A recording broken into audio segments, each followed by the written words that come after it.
skont l-istatistika mill-2005 jidher li kien hawn ma' 302 suwiċidi. Ovvjament dawn ma jinkludux l-attentati, ġifri li ma jkunux irnexxew.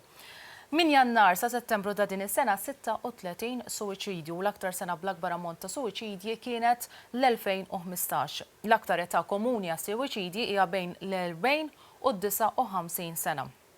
Min jgħid li fi żmien tal-Christmas tal-miliet jiżdied aktar ir-riskju, però ma tantx hemm studji li jippruvaw ta'. Infatti studju Amerikan anzi jipprova bil-kontra li iktar ix-xhur li jiġu qabel il-Christmas ikun hemm suwiċidji fih. Ovvjament, xi ħadd li jaqbdu id-dwejja forsi iktar ikun komuni fil-miliet jew inkella s-solitudni, apparti minn hekk għandek ukoll il-problema ta' persuna li tkun naqsitilha persuna oħra forsi iktar iħossa fil-miliet. U kien hemm film propjament fuq hekk li jismu Wonderful Life fuq persuna li jkun qed jikkontempla suwiċidju fi żmien il-miliet, però fortunatament laqas fil-film jirnexxielu ma jagħmlux is-suwiċidju propjament. U Ruth, ħanibda bik, intom għandkom il-numru 179179 li kull min irid kwalunkwe tip ta' għajnuna iċempel hemmhekk. Jiżdiedu il-telefonati għall-għajnuna f'dan iż-żmien jew le taraw? Le, l-iktar li tiżdied isa l-intensità li fejn wieħed is-soltu jċempel inti jkollok nies li jċemplu regolarment fuq din linja. Ħafna minnhom għax ikunu waħedhom iħossuhom iżolati f'dan iż-żmien, żmien ta' emozzjoni, jaraw oħrajn bil-familji tagħhom allura iktar jaqbduhom forsi dwejja u forsi fejn is-soltu wieħed fuq it-telefonata jgħidlek u għandi dwejja illum u jaqaf hemmhekk f'dan żminijiet jgħidlek isma' jiena ninsab waħdi ħadd mal-familja, forsi jibda jibki. Qisu l-intensità ta' dwejja narawha tiżdied. Ovvjament inti mbagħad ikollok nies li jbagħtu anke b'depressjoni, allura forsi iktar toħroġ f'da żminijiet. U jkollok qisu mart mentali ieħor li jafu mbagħad ukoll iżid forsi dik it-tendenza li wieħed jikkonsidra li forsi jagħmel suwiċidju għaliex qed ngħidlek għaliex ħafna mit-telefonati li jkollna aħna ikunu iktar biex jitkellmu? Biex jitkellmu, mhux ma toħodhomx bis-serjetà x'ikun hemm mumenti fejn aħna jkollna nċemplu anke ambulanza u l-health center, jiġifieri għax inkunu qed nibżgħu li l-persuna qed tippjana, però ħafna minnhom ikunu iktar biex jitkellmu wkoll aħna nagħmluhom set ta' questions, set ta' mistoqsijiet fejn naraw ir-riskju kemmu kbir. Jiġifieri pereżempju x'qed jippjanawha, jgħidulniex pereżempju għandhom xi mediċini li qed iżommuhom kollha f'daqqa. U hemmhekk aħna nibdew qisu l-assessment tagħna. Jiġifieri ħafna min-nies ikunu qed jieħdu l-għajnuna u jkunu id-depressjoni tagħhom u il-mart li forsi jkollhom ikun qed jiġi trattat. L-iktar periklu tkun meta ma jkunx qed jiġi trattat. Anton, bħala persuna inti li tara ħafna nies bi problemi mentali jiżdiedu is-sessions fi żmien il-miliet u xi tkun ir-raġuni ta' problemi u anke forsi fejn ikollok suicidal patients, xi tkun il-loneliness, ikun li qed jimmissjaw xi ħadd li kien magħhom għadu mhux magħhom, xi jkunu eżatt? F'dan iż-żmien ir-rata tal-kundizzjonijiet mart mentali ma tantx tiżdied. Li tiżdied ftit biss hija dik li jgħidulha seasonal affective disorder. Hemm tip ta' depression illi l-iktar illi tiġi meta tiqsar il-ġurnata. U ovvjament bħalissa il-ġurnata hija fl-iqsar tagħha. Allura titla' ftit dik it-tip ta' depression. Però f'da żmien li jiġri ħafna huwa illi min ikun għaddej minn depression, waħda mill-ikbar sintomi tad-depression hija dik li jgħidula anhedonia, li hija li inti titla' fil-kapaċità li tifraħ. Ħafna jaħsbu li depression hija dwejja, meta fil-fatt hemm livell profond iktar minn dwejja li inti titlef l-emotions. U waħda minnhom hija li inti għalkemm qiegħed f'sitwazzjoni li suppost tifraħ, jinnaf jekk il-ġenitur qiegħed ma' tfal, jekk qiegħed fuq ix-xogħol ġibt achievement, il-kapaċità li tifraħ ma ġġibix. Issa ovvjament f'dan iż-żmien qegħdin ngħixu f'atmosfera tal-festi parties, nis jifirħu, nis janqol xulxin u hekk. U min ikun għaddej minn depression, id-differenza tiegħu ma' ħaddieħor iħossa iktar. Jiġifieri il-fatt li hu ma jistax jifraħ ittieħ ħafna ġewwa.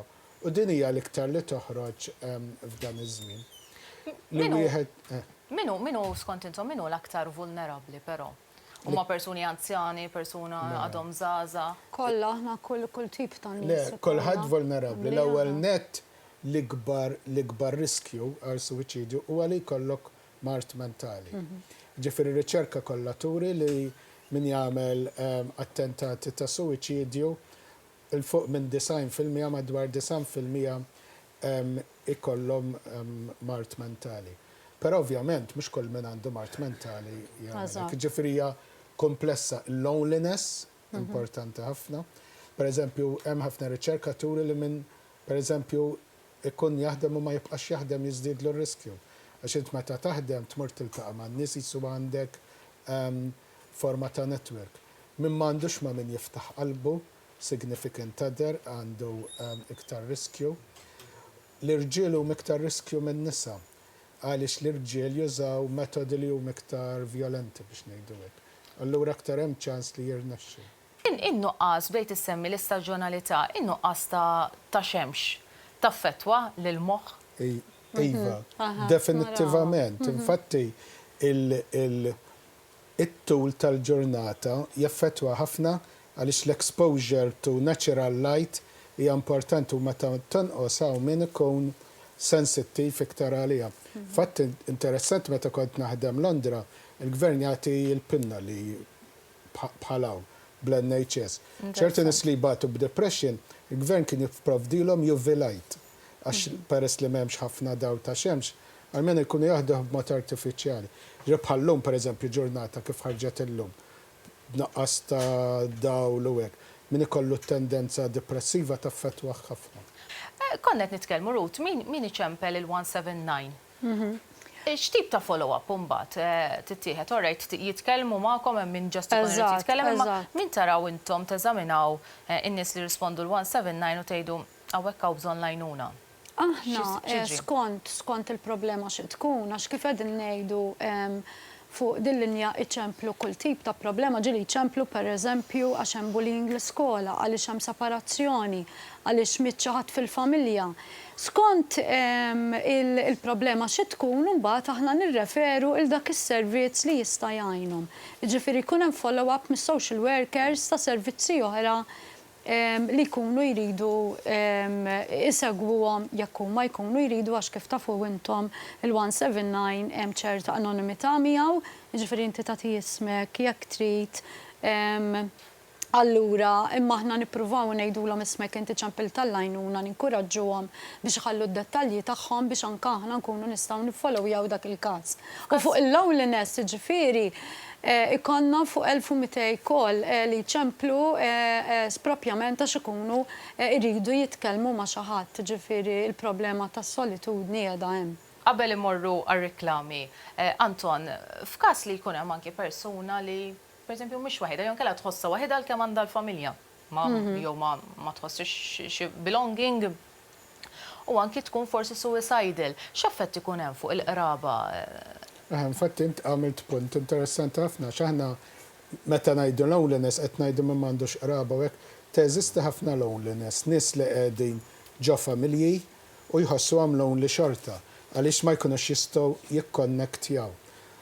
Inti meta membru tal-familja jkun qed jindika li l-ħajja mhux ta' min jgħixha u jixtiequ motu hekk, ġement fil-familja jkun hemm stress enormi għaliex kulħadd iħossu responsabbli illi ma jħallihx jagħmel dak. U kemm frekwenti għal xina qrajt statistika li Malta fil-rata ta' suwiċidja da 69 post minn 100 post.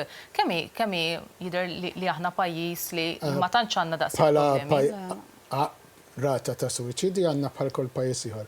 Fortunatament qabel ma' pajjiżi oħra qiegħda veru baxxa. Aħna xi 3 jew 4 telefonati fix-xahar konna. Xi ta' 4 telefonati fuq xar li huma attempted suicide. Mhux eżatt, ġifieri Jisemmu. isemmu li inti pereżempju isma' qed inħossni mdejja, nixtieq naħħi ruħi bidejja u dal ħafna kliem.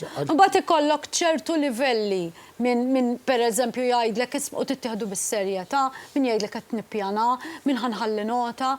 Allura inti dejjem qed tassessja altru bniedem jgħidlek hu f'xi dwejja x'bajt ngħix u altru bniedem li jkun qed jgħidlek ċertu affarijiet għalkemm tittoħodhom kollha bis-serjetà.